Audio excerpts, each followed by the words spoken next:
এক পালি আলো এসে পড়েছে তোমার চোখে।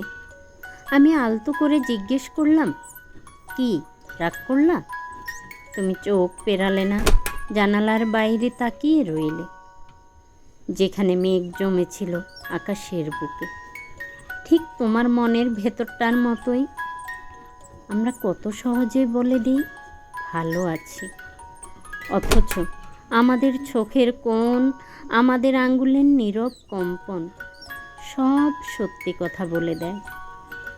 তুমি তো জানোই, পৃথিবীর এই খেলা ঘরে আমরা কেউই চিরকাল থাকার জন্যে আসিনি। সবই তো এক ক্ষণস্থায়ী সফর।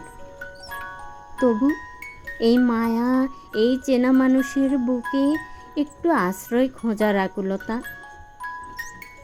এ তো অবাধ্য হৃদয়ের আজন্ম তৃষ্ণা। আমি যখন জিজ্ঞেস করি, কি রাগ করলা, তখন আসলে আমি তোমার ভেতরের সেই তৃষ্ণাটাকে ছুঁতে চাই।